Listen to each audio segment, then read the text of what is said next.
And welcome to Hannity. Tonight we have incredible, amazing news on three major fronts. Buckle up tonight. First, the June 12th summit with North Korea is officially back on. A huge development, as earlier today, a top deputy from the Hermit Kingdom hand-delivered a letter from Kim Jong-un to President Trump. We're going to tell you what we know about this letter in just a moment. And also tonight, President Trump is succeeding in a massive way. Bad news for Democrats when we do great here at home, because the economy is booming. The job numbers are now breaking even more records. 3.8% unemployment, the lowest African-American unemployment in history, a jobs market so robust, even the New York Times today is saying, quote, they're running out of words to describe how good the economy really is. Now, we're going to contrast this economy to former President Barack Obama's pathetic economy. And also tonight, we have major breaking news from John Solomon, a brand new bombshell report detailing how the Obama administration may have pressured the FBI to monitor the Trump campaign before that so-called official investigation was even authorized. Now, Solomon's report also uncovers the FBI's possible misconduct surrounding their use of spies. And Sarah Carter with breaking news. She's blowing the whistle on even more spying abuse against the Trump campaign, including a possible coordinated effort to monitor Trump associates by some of our closest allies abroad. This is now beginning to get so much bigger than we ever thought. Now, both Solomon and Sarah Carter will be here in just a minute. And meanwhile, the former CIA director, deep state sycophant, John Brennan, is calling President Trump paranoid. We'll respond to Brennan's latest ridiculous meltdown in a few minutes. And also, we'll highlight some of the growing calls for the Deputy Attorney General Rod Rosenstein to recuse himself from the Russia investigation. Lindsey Graham is now joining us. So much to cover. Sit tight. Buckle up. A very important Friday breaking news opening monologue.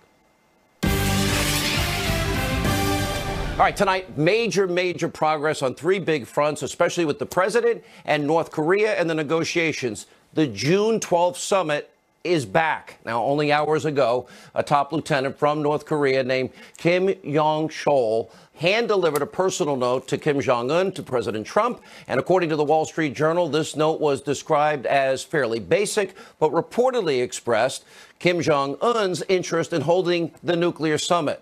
Now, earlier today, here is how the president reacted. Let's take a look. The meeting on June 12th in Singapore went very well. It's really a get-to-know-you kind of a situation. Mike has spent 2 days doing this. We've gotten to know their people very well, and we will. You people are going to have to travel because you'll be in Singapore on June 12th. And I think it'll be a process. It's not, I never said it goes in one meeting. I think it's going to be a process. But the relationships are building, and that's a very positive thing. We're talking about years of hostility, years of problems, years of really hatred between so many different nations. But I think you're going to have a very positive result in the end, not from one meeting. We're not going to we're not going to go in and sign something on June 12th. We never were. We're going to start a process. And I told them today, take your time. You can go fast, we can go slowly. But I think they'd like to see something happen. And if we can work that out, that'd be good. Do you believe Kim is committed to denuclearization? Yeah, I do think so. He'd like to see it happen. He wants to be careful. He wants to be, he's not going to run and do things. All right, that's the president. Great news, by the way, for the entire world. And look at what we've won so far. Now, the president's scheduled to hold a series of weekend briefings at Camp David about this upcoming summit, where the United States plans to negotiate the unilateral denuclearization of North Korea and the Korean Peninsula. Amazing news for the world. There's promise. There's hope. And by the way, your media said would never happen. We're going to have a lot more on this later in the show tonight. But first, huge, massive news on the economic front. The economy in the United States is now booming officially. We are breaking records month after month. In May, a robust 223,000 jobs were added. The unemployment rate in the United States is now at an 18-year low. Jobless claims dropping to 3.8%. In fact, we've only seen a number that low since 1969. The Mets won the World Series. And get this, African-American unemployment also at an all-time low for the first time, 5.9%. Consumer confidence at a 17-year high. Look at that headline from the New York Times. This had to kill them. We ran out of words to describe how good the job numbers are. Now, the president's economic agenda is clearly succeeding. And despite what the Destroy Trump media tells you night after night after night, this country is in a so much better place, more prosperous place with President Trump at the helm. Numbers do not lie. Let's take a trip down memory lane and contrast with President Obama's horrific economic track record. It saw virtually no growth, record high distribution of food stamps. 13 million more Americans were on food stamps. 8 million more Americans were in poverty. We had the lowest labor participation rate since the 70s, the worst home ownership rate in 51 years, the worst recovery since the 40s, and he doubled the national debt. Yeah, that was Barack Obama's record. We'll get back to all this major news on the economic front later in the show. But now we got to turn to some other breaking news tonight. And this is huge from John Solomon. His brand new bombshell report, the FBI's efforts to monitor the Trump campaign actually originated months before the FBI authorized the counterintelligence investigation into so-called Russian election interference. This after, quote, foreign figures contacted Trump campaign advisors and provided the FBI with hearsay allegations of Trump-Russia collusion. Now, according to John Solomon, these foreign figures, including some of the trusted intelligence sources and even some Hillary Clinton supporters. In other words, what this means is members of the deep state, that upper echelon that we talk about, Clinton sycophants, they were literally flooding the FBI with lies, unverified, uncorroborated anti-Trump material. And there's more. Remember the lovebird, Strzok and Page? John Solomon tonight has uncovered a series of new texts from these two anti-Trump FBI officials that show the Obama administration was likely involved in steering this investigation against the Trump campaign, including one text that took place as the FBI was opening their investigation into so-called Russian meddling, where Lisa Page writes, quote, "We're not going to withstand the pressure soon."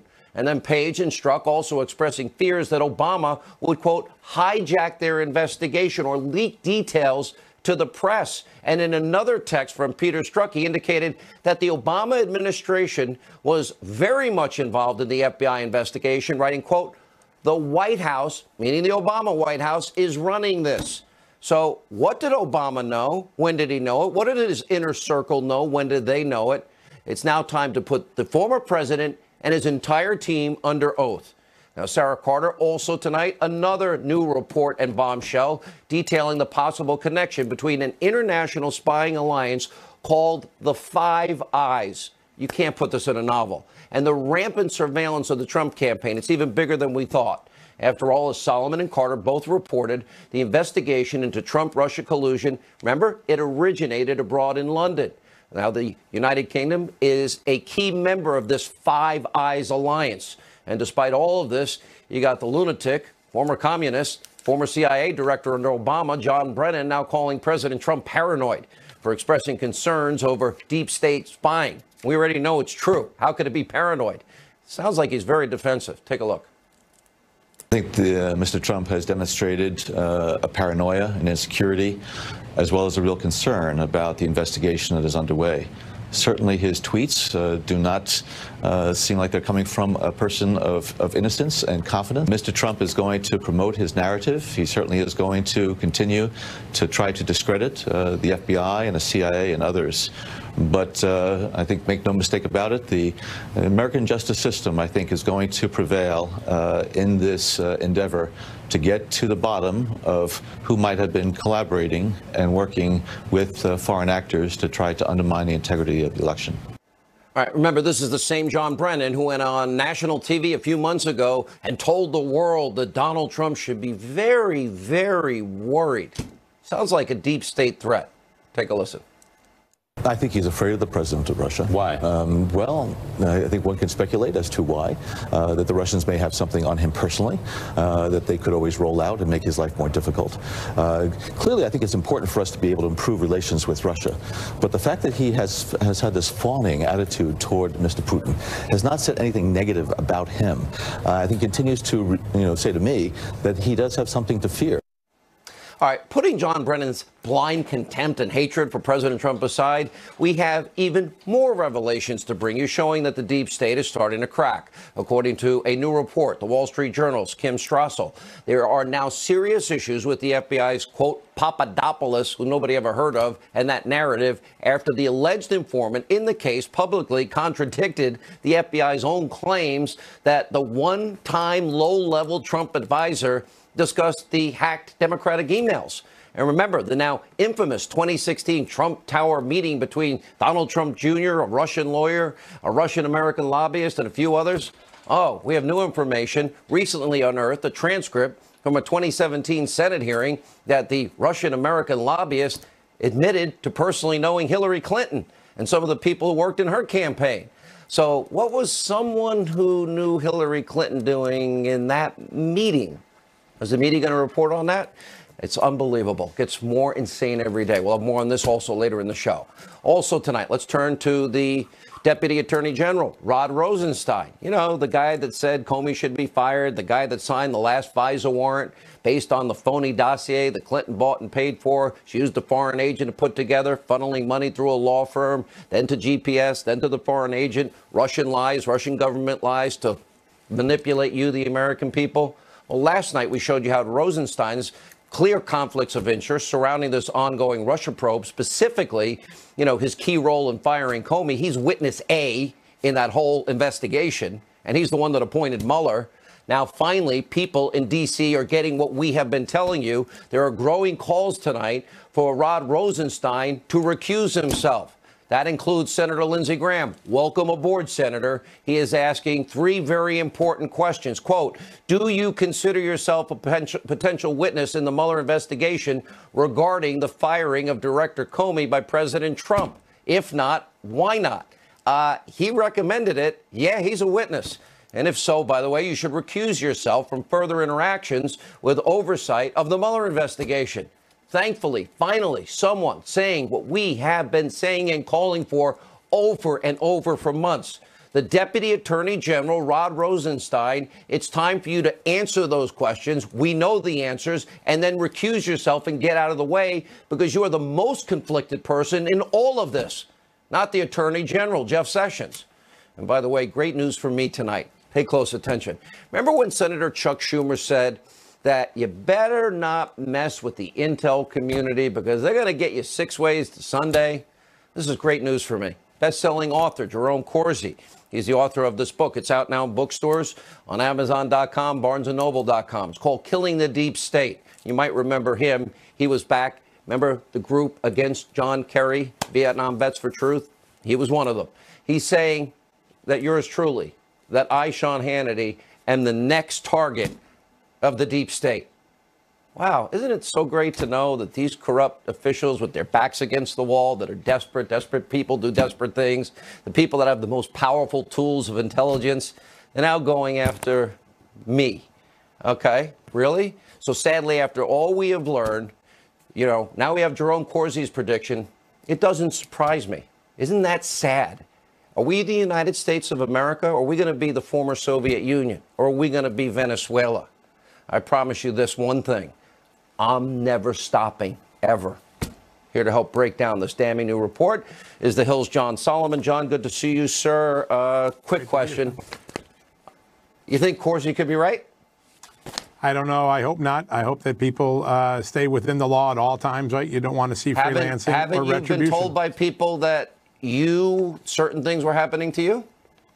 There have been times where people have raised questions about our reporters like myself being surveilled. And of course, in the past, the FBI did illegally intercept my mail 10 years ago. So there's a public record of the FBI apologizing to me for taking my mail after I broke all the stories about what the FBI knew before 9/11.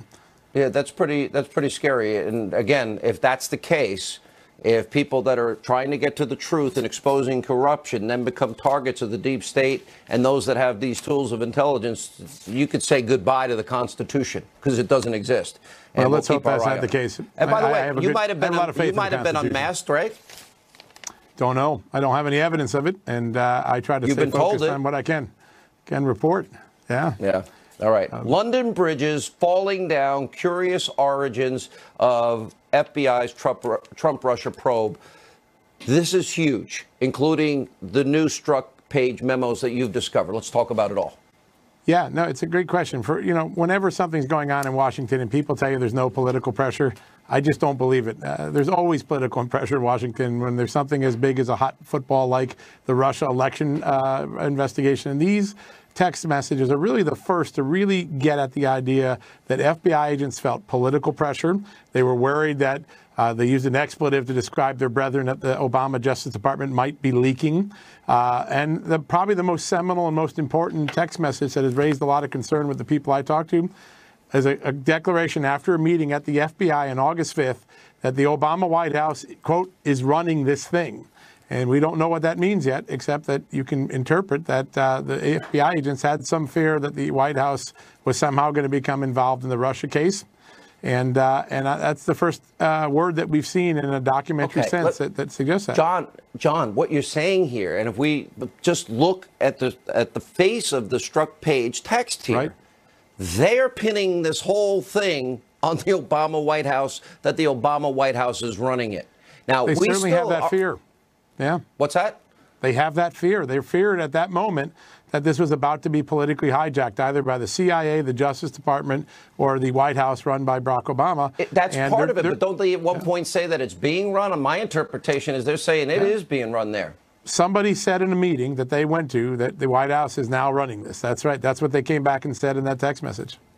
All right. So I guess at this particular point, we go back to a big problem that we have, and that is that the Department of Justice, Rod Rosenstein in particular, and others, they have been obstructing, they have been stonewalling. We have separation of powers, co-equal branches of government. We have a constitutional role for Congress, which is oversight. And guess what? They're preventing them from doing their job, knowing what you know. If we get that information, how devastating is it for them? Well, there's a very important person quoted in my latest column, and that is the former head of intelligence for the FBI, ironically under Robert Mueller, who says that from what he has seen and the stuff I talked to him about and what he's seen on his own, that Congress has legitimate, serious questions that should be answered by the Justice Department. This evidence that we have now, these new emails showing that the people who became the informers and the informants, college professors and ambassadors and opposition researchers for Hillary Clinton, were making their contacts with the Trump administration long before there was a predicated investigation. The rule says no source activity until you have a predicated investigation. These emails suggest that there was some source activity, some targeting going on. And if Bob Mueller's former intelligence chief said this raises questions, I think we should listen to him. John Solomon, thank you. Huge breaking news tonight, and we're going to stay on this story. We'll get back to it next week, I promise. We will follow the bouncing ball here, something the media can't do. All right, we have more breaking news tonight. Her brand new column, her brand new report, investigative reporter, Fox News contributor Sarah Carter. Sarah, let's get into yours. And it's very clear. It's, this is a big story also. And you're also corroborating and confirming a lot of John's story. Absolutely. I mean, I think what we see before the FBI actually opened its official investigation, it was a counterintelligence investigation, which means they were gathering as much information as possible from everywhere. And they could. They actually, and I'm not talking about just the Bureau, I'm talking about other intelligence agencies, foreign intelligence, the Great Britain, Germany, Estonia, Poland. Now, we're a member of the Five Eyes, and that doesn't include Germany, Estonia, and Poland. Explain the Five Eyes. Okay, that's Australia, New Zealand, Canada, the United States, and Great Britain. And we share information with one another. That means if we have information that's pertinent to the U.S., we share it. Remember with Alexander Downer, the ambassador who shared the information with the United States on his conversation with Papadopoulos. By the way, we got to remind people, Downer donated $25 million to the Clinton Foundation, okay? Absolutely, absolutely. And John... And remember, before the FBI interviewed him, the State Department had to get involved. That would mean John Kerry knows about this, too. And that goes back to John's report. It goes to the White House. Now it goes also to the Secretary of State's office. Well, we have to ask ourselves, Sean, what information are we trading back and forth? And this also would mean that Brennan, who is head of the CIA, DNI Clapper, director of national intelligence, would be well aware of this, because this is a counterintelligence investigation involving something very specific, involving the Trump campaign members. And that's very important. That doesn't mean that this would just be at a lower level. This would be at a higher level, a principal level, which means that Brennan was very well aware of what was going on. And what I'd like to know is, did the British share the information with us first on some of these players, or did we ask for specific information? But this is important. How was the exchange? Yep. And this is important because all these foreign players are involved. The timeline is way off than the story, that the narrative that they've been saying. That means people have been lying dramatically here. And then we got an IG report coming out, and I'm told as many as 28 people that have knowledge of the Clinton email server scandal, 28 of them, FBI people, want to be subpoenaed so they can tell the story about corruption at the highest levels of the bureau that they love. Absolutely. There's a lot of FBI agents that want to come out and speak. A lot of them are current agents, which makes it very difficult for them. So they need to be subpoenaed. So these are things that Congress needs to act on. Congress needs to do so that they can come out and tell their stories. Unbelievable reporting. Thank you, Sarah Carter. You just keep breaking story after story. We're going to stay on this. This is getting interesting. When we come back, we'll get legal analysis. Greg Jarrett, David Limbaugh on this big breaking news night, and the Korean summit is on, and great economic news.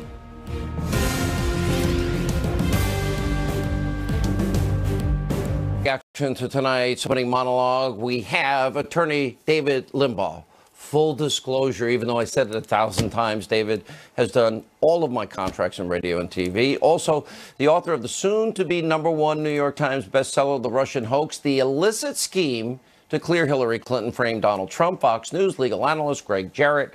Let me begin with you, Greg. And when I hear John Solomon say what he just said in the last segment, and Sarah Carter, what she is reporting tonight, the idea that we now have new text messages, you're aware of it, you had it in your hands last night as I did, we weren't fully able to go full bore, that in fact this goes to the Obama White House, that they're running the operation. What should happen?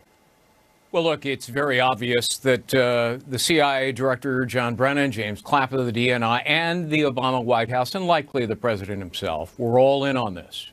Brennan was the instigator of the hoax.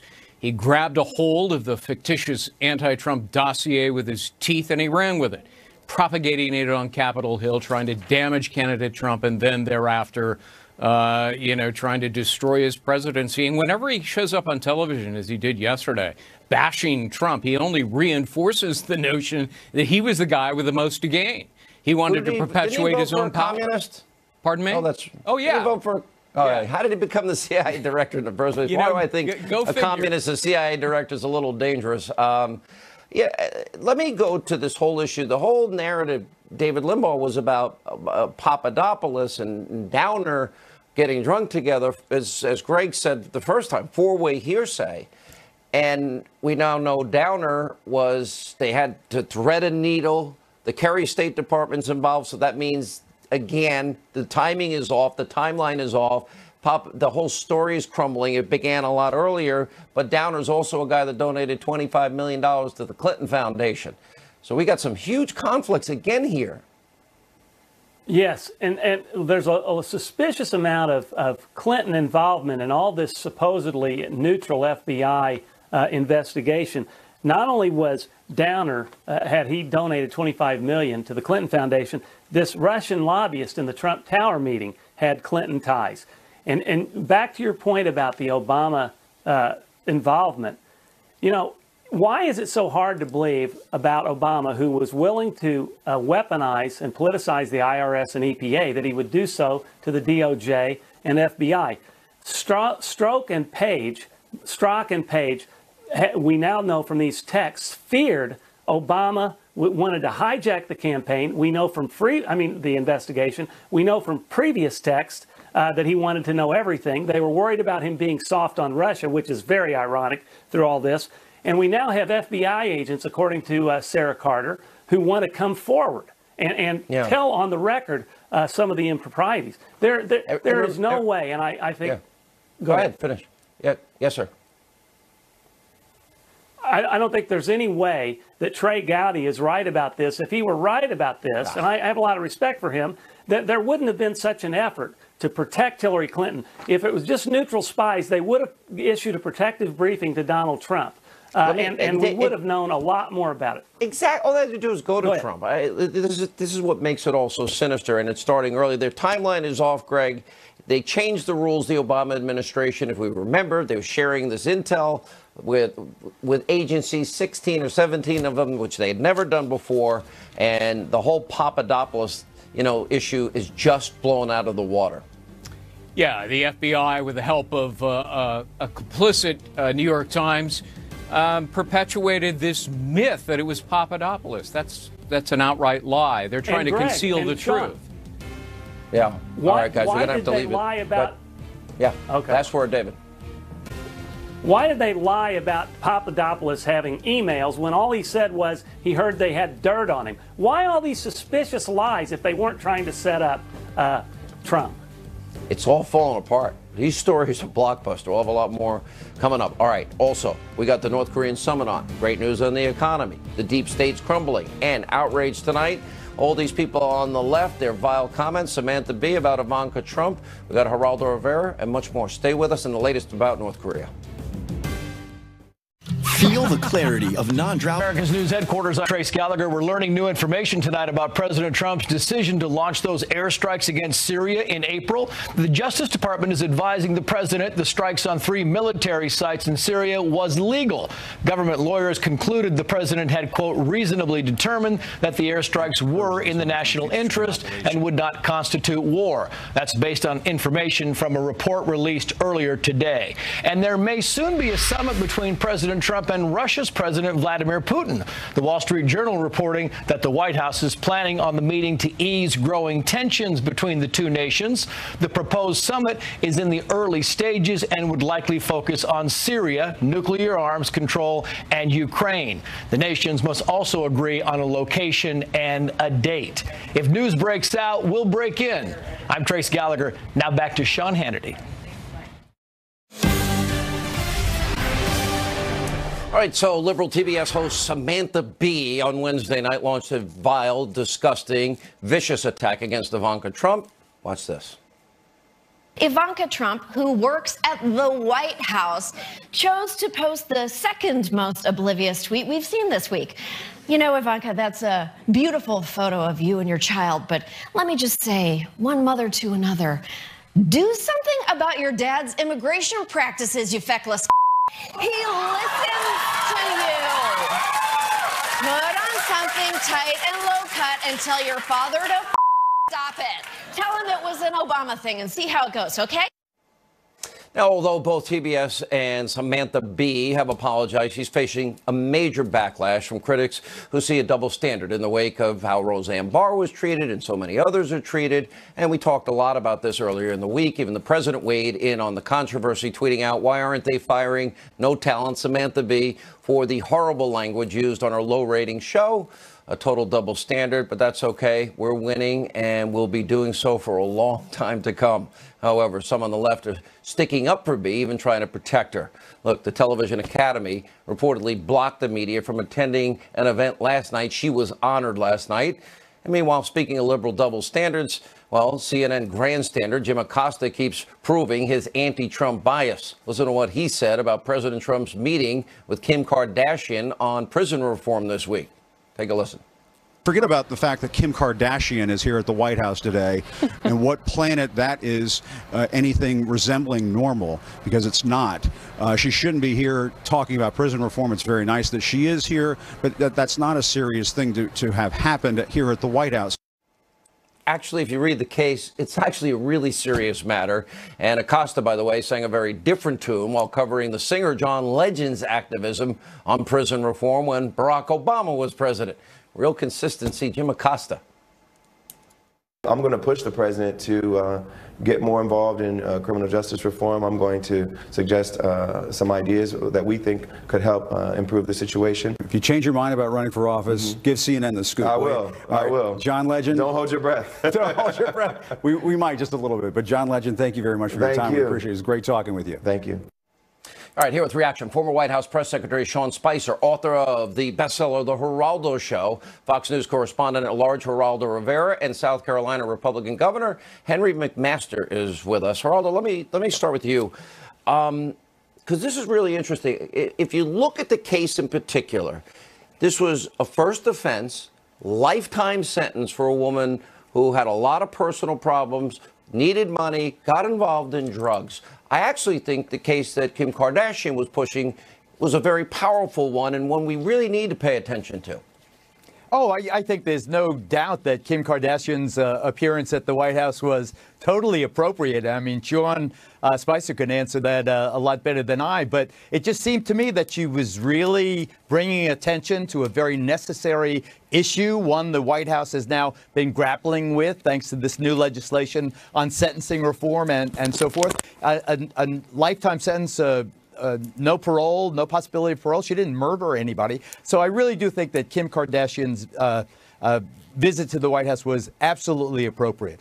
Samantha Bee, you know, the hypocrisy on the left. I mean, we should be outraged by both Roseanne Barr and Samantha Bee. And I think that, just very briefly, what we should do is let the victims of their insults tell us what to do.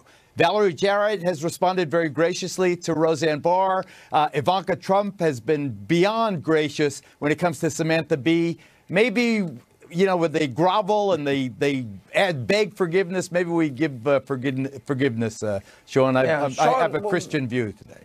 What is your take? Let me show you my shocked face, because I think in both of these circumstances, there's nothing that shocks me, because one is the idea that Jim Acosta is deciding what's an appropriate issue to be discussed at the White House, and just put the merits of the case aside. And I think Geraldo valiantly displayed what they are. But the bottom line is, it's not up to the media, never mind Jim Acosta, to decide what's a valid issue to be discussed or not. It's up to the President of the United States and other elected and government officials to decide what issues are going to be addressed, the concerns the American people have. And every American has a right to decide what issues are important to them and to advocate their government to support them one way or the other. The idea, by the way, on the other piece, on Samantha Bee, look, I believe I made a lot of mistakes at the White House that I asked for forgiveness for, and I think people were very gracious in many cases. With all due respect, you're too hard on yourself. You did not make that many mistakes. Thank you, but my point is this. I think that when people screw up and they apologize, they should be given forgiveness. I think that, but the double standard that exists, whether it's Samantha Bee or Joanne Reed or Joy Reid, these other people, when they make a mistake, the left absolves them and doesn't, sort of excuses them and explains why what they said wasn't that bad and that there are no consequences. But I agree with Geraldo again. I mean, Ivanka's been so unbelievably graceful about this. And this isn't the first time. You remember Julia Offie, the former Politico reporter now at The Atlantic, said a very similar thing. And what was the thing then? Well, she didn't really mean it. So these disgusting and reprehensible tactics by so-called journalists and people on the left get excused and washed away every single time. Yeah, and look, and Henry, by the way, good luck in your run for a governor down in South Carolina. I was down there recently, beautiful state, and I have a lot of friends down there. Yes. I look at this and I'm like, okay, this is now an environment. I've read everybody's apologies, and I'll give Roseanne. I mean, she's apologized again and again, and I sense that there's real sincerity here. It was a 2:45 a.m. tweet. Not a good thing. I have my suspicions. What happens? Geraldo knows a thing or two about tweeting. I know very well, very well. No tweeting after midnight. But what about the point? Everybody wants to silence voices they don't agree with. I have never called for the canceling of any show, the firing of any host. Bill Maher going back to politically incorrect on ABC. It was people like Sean Hannity and Rush Limbaugh that said, you know what? Don't fire him. Well, Sean, these people are just, I think they've just gone crazy. President Trump is enormously popular here. If he had run today, he'd get more votes than he got when he stomped the opposition the last time. But his tweet was exactly right. He's saying what everybody in South Carolina's thinking. He's 100% right. I just don't know what's happened to these people on the left. I don't know if this hatred of the president or the hatred of what he stands for, which is what America stands for. I think something's happened to these people, and they're making fools of themselves. I think they're so deep in the tank, they don't even realize it. And sure, they'll apologize now until the next time, and then the next time. And I think the people just had enough of it. But and Geraldo, this is a point that I always go back to. As much as I'd like to make everybody in America watch this show, I have to do a good show and invite them invite me into their home, if you will, and that's how you gain an audience. And I think the American people are smart. We sell them short, and we feel that we have to silence. Well, in that regard, I just want to say, referencing something, Sean, you said at the beginning of this program this evening about the deep state coming for you. If they come for you, they're going to have to come through me, because I'm going to be I'm going to be there, fighting off these people. But if I have Geraldo in my bunker, I'm safe. There's I wonder what's happened to the level of civility. I mean, it is so low down and dirty now. It's the candidate for governor in the great state of South Carolina alluded to it. I think that there has really been the country is so divided, and the people that hate the president hate him with such vehemence, with such where do they get this? I mean, do they really feel this way about dictators and you are others that are really criminals? But understand, if he's successful with the economy, look at these numbers. He's successful in North Korea. He's keeping his promises. We'll become an energy independent, the biggest tax cuts. That's bad news for Democrats, Geraldo. They want to win in 2018, and for them to win, he's got to fail. Well, I think that is so desperately melancholy that they root against their own country for partisan purposes. Let me get Sean in for the last word. Go ahead, Sean. I would just say the one thing about the Samantha Bee thing that troubles me more than anything is it was pre-taped. They thought about it, they scripted it, and they still went ahead with it. That's vastly different than making a really sort of stepping in it without thinking about it. So I really think this case was really different than a lot of the other ones. All right, guys, good to see you. And Henry McMaster, by the way, welcome to the program. Good luck in your run down there in South Carolina. Thank you, Sean. We wish you the best. When we come back, we'll tell you about the historic meeting. This is history in the making. The summit's back on. Great news for the world. Listen, the president said it may take 2-3 meetings. Let's see. We'll tell you all about it. We'll get the latest from the White House when we come back. June 12th, we'll be in Singapore. It'll be a beginning, I don't say, and I've never said it happens in one meeting. You're talking about years of hostility, years of problems, years of really hatred between so many different nations. But I think you're going to have a very positive result in the end, not from one meeting. I think it's going to be a process that we deserve to have. I mean, we really deserve. They want it. We think it's important. And I think we would be making a big mistake if we didn't have it. I think we're going to have a relationship, and it'll start on June 12th. History in the making. The president earlier today announcing his upcoming summit with Kim Jong-un. It is back on June the 12th in Singapore. And the president's remarks came after a 2-hour meeting in the Oval Office with the #2 most powerful man in North Korea. Joining us now with reaction to all of this, former deputy assistant to the president, Fox News national security strategist, Dr. Sebastian Gorka, retired CIA senior intelligence officer, Fox News contributor, Daniel Hoffman. It's amazing to me that the president pulls out seconds. It's like within 24 hours. Oh, no. We didn't mean what we said.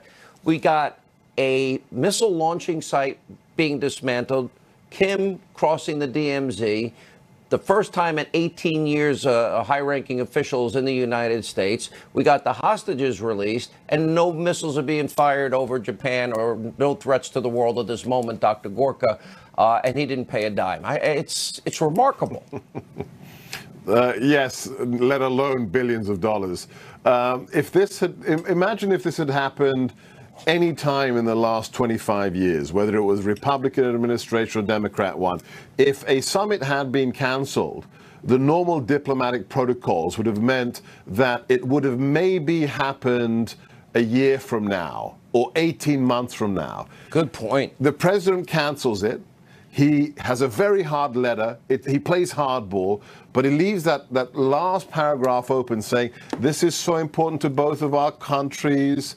If you want to go ahead with it, send me a letter, give me a call. What happens? Within hours, a couple of days later, that letter is hand-delivered to the Oval Office. It's a different way of doing politics. It's a different way of doing diplomacy, and it gets results. And I'm very impressed with Secretary of State Pompeo. I really am. I think he's been amazing, an amazing addition for the president.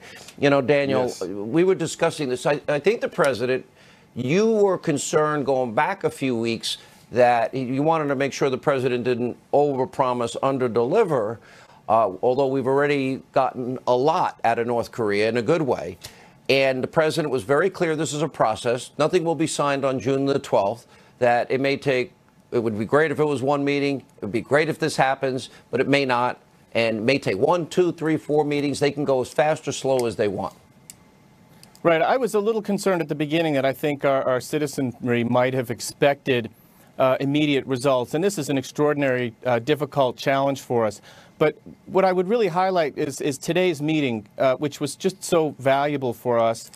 Secretary Pompeo had met twice with Kim Young-chol, North Korea's former chief of military intelligence and a guy who's been responsible for their nuclear negotiations. You're right. He's Kim Jong-un's right-hand man. What do you know about him? Well, he's a 4-star general. He was a former bodyguard to Kim Jong-un's family. He's extraordinarily well trusted. And what Secretary Pompeo did today was essentially a warm turnover to the president. And these relationships matter.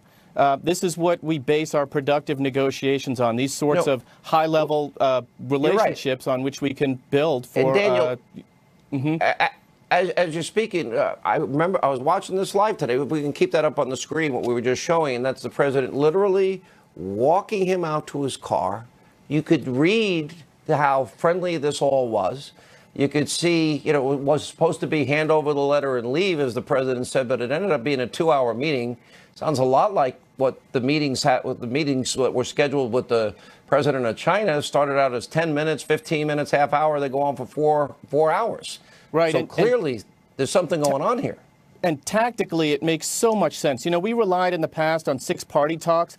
2 of those parties, Russia and China, do not have our best interests at heart. And what we're seeing right now is the president expertly mounting an effective diplomatic charge at North Korea with showing our strength and at the same time being open to negotiation. We saw it playing out today in full force.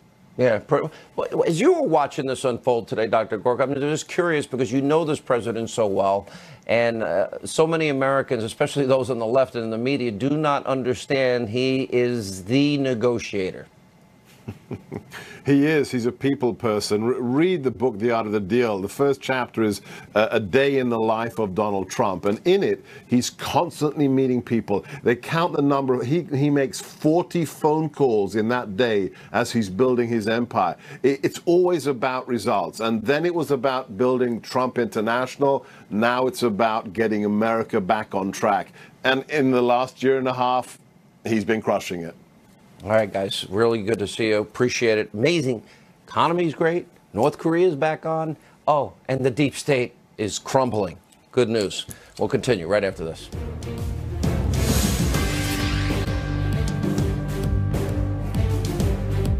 You might take something for your heart or joints,